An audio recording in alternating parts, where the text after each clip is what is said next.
Assalamualaikum warahmatullahi wabarakatuh. Perkenalkan, nama saya Dian Pratiwi dengan NPM 2441132 dari kelas manajemen 24A.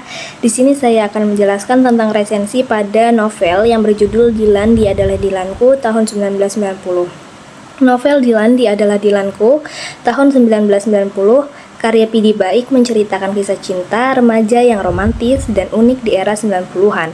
Dengan latar belakang Bandung yang kental, novel ini menawarkan nostalgia dan gaya bahasa yang khas, memikat pembaca untuk menyelami petualangan Dilan dan Milea. Latar belakang pengarang Pidi Baik. Yang pertama, penulis multitalenta. Pidi Baik adalah seorang penulis, musisi, dan komposer yang terkenal karena karya-karya kreatifnya. Yang kedua, pengalaman hidup latar belakang Pidi Baik ini yang berasal dari Bandung mewarnai gaya penulisannya yang unik dan khas. Yang ketiga, keberhasilan novel Dilan. Novel Dilan menjadi karya Pidi Baik yang paling populer dan sukses, mengantarkannya sebagai penulis fenomenal. Sinopsis singkat novel Dilan. Kisah cinta remaja. Novel ini menceritakan tentang Milea, seorang siswi baru di SMA yang jatuh cinta pada seorang Dilan, siswa populer dan penuh misteri. Latar Bandung tahun 90-an menceritakan berlatar di Bandung pada era 90-an dengan suasana nostalgia yang kental dan khas.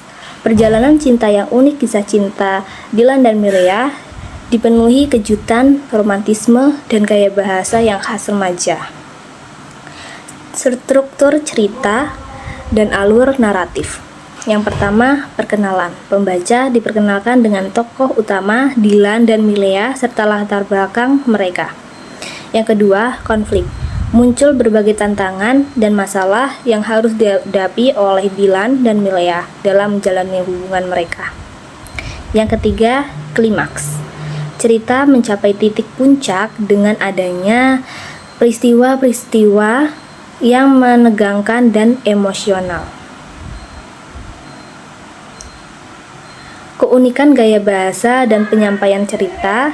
Yang pertama, bahasa remaja khas 90-an. Pidi Baik menggunakan bahasa yang khas dengan dialek dan istilah-istilah remaja era 90-an. Yang kedua, penyampaian emosional. Cerita disampaikan dengan gaya yang sangat emosional, menggugah perasaan pembaca. Yang ketiga, sudut pandang yang unik. Novel ini ditulis dengan sudut pandang yang berganti-ganti antara Dilan dan Milea. Karakterisasi tokoh utama Dilan dan Milea. Yang pertama, Dilan. Dilan digambarkan sebagai seorang siswa yang penuh misteri, romantis, dan menawan.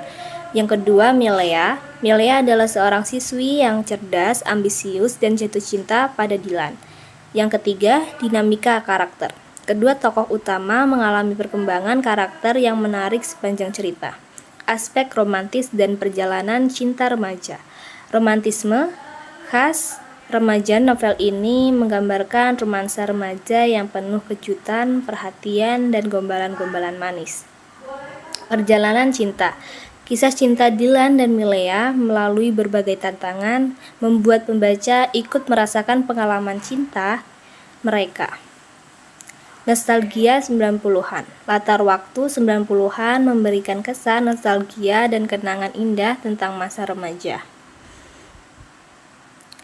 Pesan moral dan nilai-nilai yang disampaikan. Yang pertama itu adalah kesetiaan. Novel ini menekankan nilai kesetiaan dalam menjalani hubungan. Yang kedua, kemurahan hati. Sikap dermawan dan perhatian Dilan menjadi teladan bagi pembaca. Yang ketiga, perjuangan cinta. Kisah Dilan dan Milea mengajarkan tentang perjuangan untuk mempertahankan cinta. Kelebihan novel Dilan. Dia Adalah Dilanku tahun 1990. Yang pertama adalah gaya bahasa khas. Bahasa yang digunakan Pidi Baik sangat khas, unik, dan memikat pembaca. Karakter yang menarik.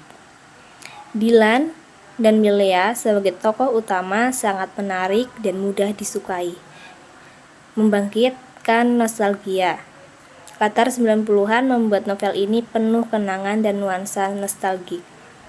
Kekurangan novel Dilan, Dia Adalah Dilanku tahun 1990, yang pertama adalah alur terkadang lambat. Alur cerita di beberapa bagian dirasa terlalu lambat dan membosankan. Yang kedua, karakter sampingan. Kurang dengan pengembangan karakter pendukung, kurang mendalami dibandingkan tokoh utama.